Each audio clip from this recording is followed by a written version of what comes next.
वीत राग भय क्रोधा इस मंत्र में सर्वप्रथम कहा गया है कि राग रहित हो गए हैं आप, अर्थात मोह रहित हो गए हैं आप, तो भय रहित होंगे ही होंगे।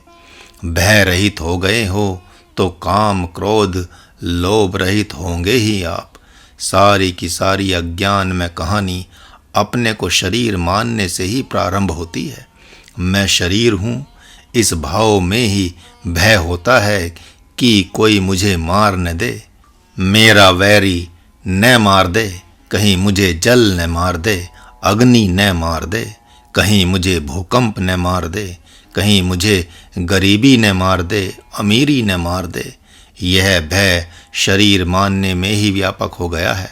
ए ढोंगी, साधु बनते हो, ऐसा सुनते ही आप आग बबूला हो जाते हैं, इसलिए कि साधु मान बैठे हैं आप अपने को। अंधे का अंधा होता है, ऐसा सुनकर सच में दुर्योधन अंधा हो गया। उसने सोचा, मेरा पिता के साथ साथ मुझे भी अंधा बना दिया तो मैं अंधा ही बन जाता हूँ। ये मेरे माता पिता भाई बांधव, इन्हें कोई कुछ कह के तो देखे, प्राण ले लूँगा मैं। ऐसा क्रोध बरसता रहता है।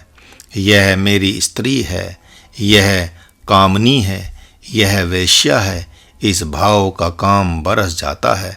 और यह मेरी संपत्ति है, इस भाव में लोभ बरस जाता है। लेकिन मैं आत्मा हूँ और ये सारे प्राणी पदार्थ मुझ आत्मा की सगुण साकार प्रतिमूर्तियाँ हैं।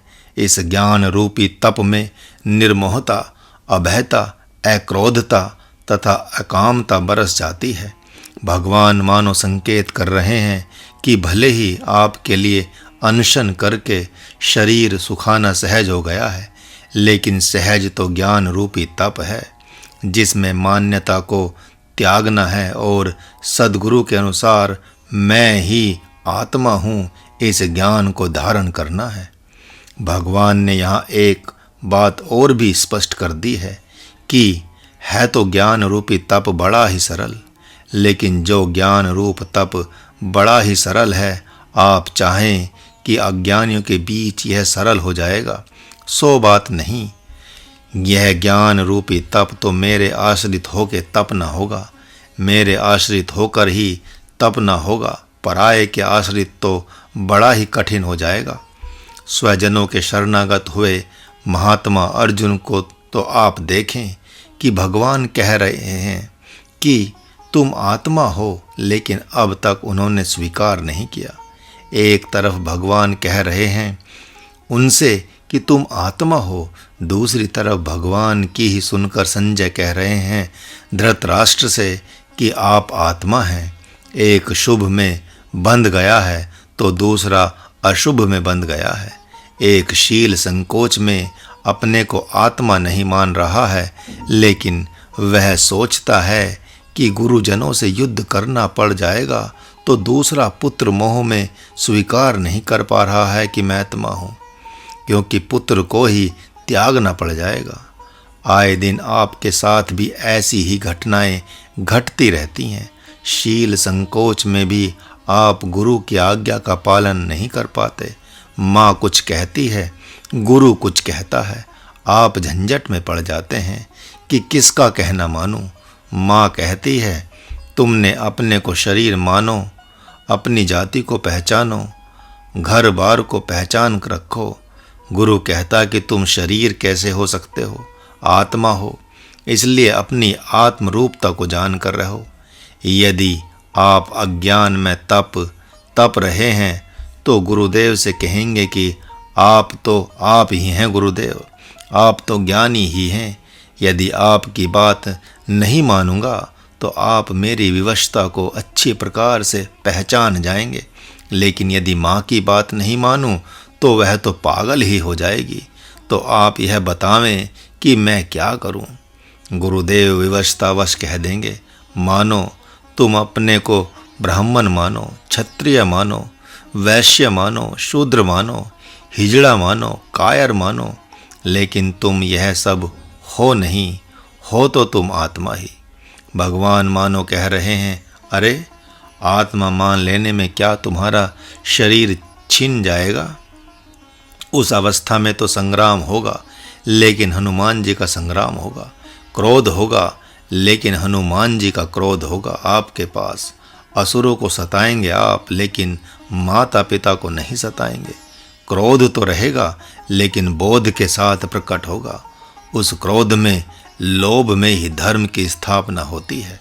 धर्म पत्नी के पास, पुत्र के पास, माता पिता भाई बांधव के पास भी क्रोध करने का अवसर आता है, लेकिन वह क्रोध बोध के साथ आता है, बोध के साथ आता है, बोध के साथ आता है।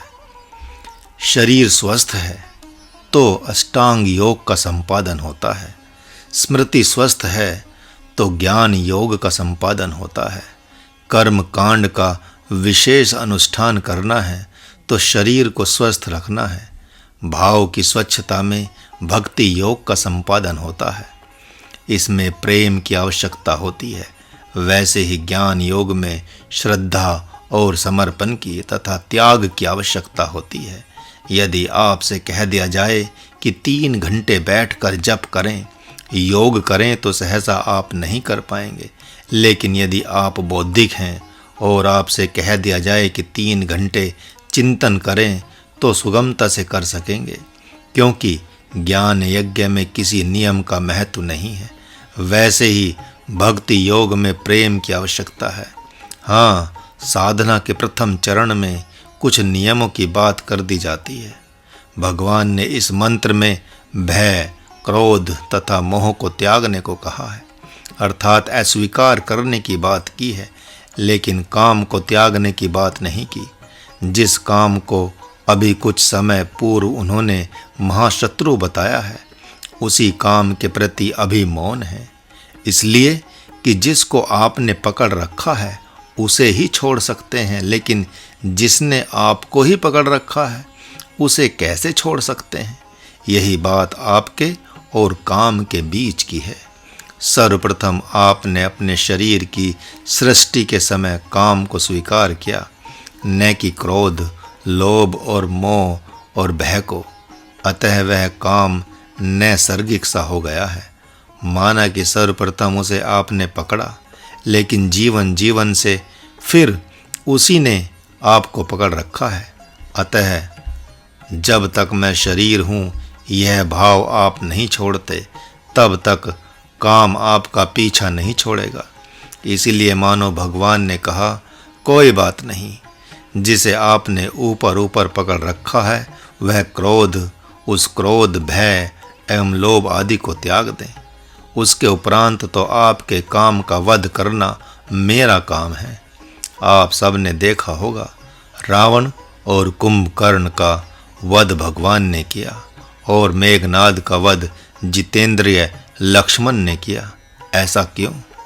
इसलिए कि रावण काम का प्रतीक है, कुंभकर्ण लोभ का और मेघनाद क्रोध का। इस प्रकार यह स्पष्ट हो रहा है कि काम का लोभ से निकट का संबंध है। काम पूर्ति के लिए धन का होना अनिवार्य है, लेकिन क्रोध की पूर्ति के लिए धन रहे न रहे, इससे कुछ लेना देना नहीं। आप ब्रह्मचारी के वेश में हैं, ज्ञान तप कर रहे हैं। उस अवस्था में आप मोह, भय और क्रोध को चाहे तो त्याग सकते हैं, लेकिन ये कृत्रिम है। लेकिन आपने जब एक बार काम को अर्थात स्त्री भाव को ग्रहण कर लिया, तो जब तक ब्रह्म भाव की सिद्धि नहीं हो जाती, तब तक वह पीछा नहीं छोड़ेगा। इसलिए आप अपने अपने अधिकार अनुसार अपनी संपूर्ण शक्ति सामर्थ्य लगाकर मोह, भय एवं क्रोध को त्याग दें। फिर आप देखें कि आपके काम का सद्गुरु कैसे छक्का छुड़ाता है। आध्यात्मिक मार्ग में तो गुरु आज्ञा ही काम करती है। इसी से भगवान कह रहे हैं कि आज्ञा तो मेरी है युद्ध करने की, इसलिए युद्ध तो मैं करूँगा। तुम क्यों शोक संताप करते हो? युद्ध करने का यदि भ्रम नहीं होता अर्जुन को, तो वही ज्ञान तप कहा जाता। यह तो श्रद्धावानों का विषय है, इसमें साधना की आवश्यकता नहीं होती। एक दिन चतुर्वेदी जी, जो बनारस के हैं, ने पूछा कि हम अपने को आत्मा कैसे मान सकते हैं, क्योंकि यदि अपने को आत्मा मान लेते हैं तो व्यवहार कैसे हो पाएगा। महाराज आपसे पूछता है कि शरीर मान लेने पर व्यवहार कैसे हो रहा है। जिन संतों के पास आप जाते हैं तो वे भी तो आत्मरूप होकर ही व्यवहार करते हैं। सीधी सी बात है कि पत्नी के पास जाते हैं तो पति भाव हो जाता है, मित्र के पास जाते हैं तो मित्र भाव हो जाता है, पिता के पास जाते हैं तो पुत्र भाव हो जाता है, सेवक के पास जाने पर स्वामी भाव हो जाता है। वैसे ही स्वामी के पास सेवक भाव, गुरु के पास शिष्य भाव, शिष्य के पास गुरु भाव बिना प्रयत्न के स्वाभाविक ही होता है। उसी प्रकार सद्गुरु को यदि आप आत्मा समझ लेंगे तो आपके द्वारा कौन सा व्यवहार कब होना चाहिए, कैसे होना चाहिए, यह सब कुछ अपने आप ही समझ में आ जाएगा।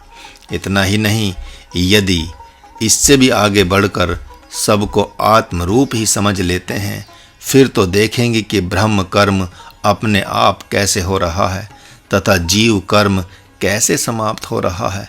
यहाँ कुशलता के साथ प्रभु ने कर्म को ज्ञान में प्रतिष्ठित करने का प्रयास किया है। आपके भाव को ज्ञान में प्रतिष्ठित कर दें और आपके ज्ञान को कर्म में प्रतिष्ठित कर दें, यह प्रभु का प्रयास है। कहीं न कहीं आप ज्ञानी हैं, अपने बाल बच्चों एवं मित्रों में तो ज्ञान बघारते हैं। इसी से भगवान आपके पास ज्ञान की बात करते हैं। 5 वर्ष के बच्चे के लिए 10 वर्ष का बच्चा ज्ञानी है। आप देखें उसके ज्ञान की बात। 10 वर्ष के बच्चे के लिए 20 वर्ष का बच्चा ज्ञानी है। 20 वर्ष के बच्चे के लिए 30 वर्ष का युवक ज्ञानी है। 30 वर्ष के युवक के पास 50 वर्ष का वयस्क ज्ञानी है और 50 वर्ष के व्यक्ति के पास 70 वर्ष का वृद्ध कहता है कि दुनिया देखी है मैंने, तुम तो अभी 50 साल के हुए हो, बातें क्यों बखार रहे हो। इस प्रकार कौन यहाँ ज्ञानी है, सभी एक दूसरे के लिए ज्ञान बखारते हैं। अतः क्यों नहीं आप अपने लिए ज्ञान को बघारें। ऐसा महाराज भी कह रहा है। संजय ने मौका पाकर धृतराष्ट्र से चुटकी ली और कहा, हे राजन, अब प्रभु ने ज्ञान योग की विलक्षण बात कर दी है। वे युद्ध तो करेंगे लेकिन ज्ञान योगी भी कहे जाएंगे। अब महात्मा अर्जुन को जो कौतूहल हो गया था साधना के प्रति, वह कौतूहल समाप्त सा दिखाई पड़ रहा है। वे समझ बैठे हैं कि जप तप योग इत्यादि कर्म करने पड़ेंगे, बिना इसके शांति नहीं मिल सकती। इसलिए वे संन्यास ले रहे थे, पर अब उन्हें संन्यास नहीं लेना पड़ेगा। उन्होंने स्पष्ट कह दिया है अर्जुन से कि भय, क्रोध एवं राग को तुम त्याग सकते हो, लेकिन इसलिए तुम त्याग दो और काम की चिंता मत करो। अतः हे राजन, आपको जो पुत्र मोह है, जिसके चलते आप छीना झपटी में लगे हुए हैं, फिर भी कुछ चेतना नहीं आ रही है, बल्कि उसके विपरीत क्रोध ही उत्पन्न हो रहा है। आपसे कठोर साधना नहीं हो सकती राजन। इसलिए युद्ध के मैदान से ही मानो प्रभु ने संदेश भेजा है कि आप अभी भी सावधान हो जाएं और इस ज्ञान और योग रूपी तप को स्वीकार कर लें। यह महती कृपा है भगवान की राजन कि अभी से आपको जगाने का प्रयत्न कर रहे हैं, लेकिन स्वीकार करना न करना आपके ऊपर निर्भर करता है। हताश धृतराष्ट्र ने मौन अवस्था को ही धारण किए रखा है। व्यक्ति के हाथ में यदि मीठा लगा हुआ है तो स्वाभाविक है कि हाथ में मक्खियाँ लगेंगी। उसी प्रकार आत्मा ने यदि मैं और तू, मैं और मेरा रूपी विष्ठा का अपने ऊपर लेपन किया हुआ है तो स्वाभाविक है कि भय, क्रोध और आसक्ति रूपी मोह वहाँ आएंगे ही आएंगे। गंदी जगह में सुअर नहीं रहेंगे तो रहेंगे कहाँ। इसलिए प्रभु ने कहा कि मेरे आश्रित होकर पहले मेरे स्वरूप को धारण करें, फिर मेरे व्यवहार को स्वीकार करें। इतना करने मात्र से ही भय, क्रोध आदि वृत्तियाँ सदा सर्वदा के लिए समाप्त हो जाएंगी। भारतवर्ष में घर घर में साधक पाए जाते हैं, किंतु वर्तमान में उन्हें शुभ वृत्तियों ने बांध रखा है, इसलिए वे अध्यात्म में छलांग नहीं लगा पा रहे हैं। जम्बूद्वीप की इस आर्य भूमि में ऋषियों ने आध्यात्मिक यज्ञ करने का विधान बनाया है, किंतु उनकी दिव्य संस्कृति में यह विकृति आ गई है। यहाँ तक कि आर्य संस्कृति का मौलिक मंत्र मानो सब भूल चुके हैं। ओम ईशावास्यमिदं सर्वं यत्किंच जगत्याम जगत तेन त्यक्तेन भुंजिथा मां कृधा कस्य स्विद्धनम। जगत में जो भी कुछ स्थावर जंगम संसार है वह सब ईश्वर के द्वारा आच्छादित है, अर्थात जो भी कुछ है वह सब ईश्वर ही है। अतः त्याग भाव से उसे स्वीकार करते हुए अपने स्वरूप में रहो। किसी के धन पर अर्थात भगवान के धन पर स्वत्व मत जमाओ। जीव की दशा ऐसी ही है कि जो जिसको जितना भजता है वह उसे उतना ही भजता है। यह अदला बदली का व्यवहार मानो भगवान से ही चल रहा है। यह बात तो जीव से कह सकता है। भगवान ने ऐसा क्यों कह दिया? जब माँ ही अपने पुत्र के प्रति यह घोषणा नहीं करती कि तुम जितना चाहोगे उतना ही मैं भी चाहूँगी, तब भगवान ऐसी घोषणा कैसे कर देंगे? जगत के प्राणियों में माँ ही एक ऐसी है कि भले ही उसके बाल बच्चे उसको धक्के दें, धक्के खाकर बाहर हो जाएंगी, लेकिन उनको अपना मानना नहीं छोड़ेंगी। हाँ, कोई कुतिया जैसी सर्पनी माँ हो तो अलग बात है। आप लोगों ने देखा होगा कि जब कुतिया बच्चे जन्मती है तो भूख से इतनी व्याकुल होती है कि अपने बच्चों को ही खाने लगती है। जब क्षुधा की तृप्ति हो जाती है तो शेष बच्चे बचते हैं, वह उन्हीं को प्यार करती है। वैसे ही सर्पनी अपने अंडों को खा जाती है तथा जो अंडे बच जाते हैं वही सर्प होते हैं। अतः ऐसी करोड़ों में कोई एक राक्षसी माँ हो तो उसकी बात महाराज नहीं करता। भारतीय माँ कहती है, बेटे बेटी मुझे माने या न माने, मैं तो उन्हें मानती ही रहूँगी। माँ कौशल्या एवं सुमित्रा जैसी माताएं कहती हैं कि हम तो भगवान की प्रतिज्ञा को स्वीकार नहीं करती। वे प्रतिज्ञा करते रहें कि जो मुझे जितना चाहता है मैं उसे उतना ही चाहता हूँ, जो मुझे जितना देता है मैं उसे उतना ही देता हूँ, लेकिन हम सब ऐसा नहीं करेंगे। इसलिए भगवान ने उन माताओं को मान देने के लिए उनके गर्भ से अवतार लेना शुरू कर दिया। फिर भगवान का हृदय माँ के हृदय से छोटा है क्या? नहीं नहीं, ऐसा नहीं है, बल्कि प्रभु ने तो यहाँ युद्ध भूमि में हंसी की है, विनोद किया है, क्योंकि विषादी अर्जुन के मन को आंदोलित करने के लिए कुछ इस प्रकार की तो बातें करनी ही पड़ेंगी। यदि यह बात भगवान की विनोद में नहीं मानी जाएगी तो गई बहोर गरीब नेवाजू, सरल सबल साहिब रघुराजू। अर्थात एक बार जो कह देता है कि हे प्रभु मैं तुम्हारा हूँ, तो भगवान उसे अपना ही मान लेते हैं, भले ही वह भगवान को मानकर जीव को मानने लगे। प्रभु ने भी कहा है, जो मुझे एक बार याद करता है उसे मैं हजारों बार याद करता हूँ। मानसकार ने तो यहाँ तक कह दिया है कि कोमल चित्त अति दीन दयाला, कारण बिनु रघुनाथ कृपाला।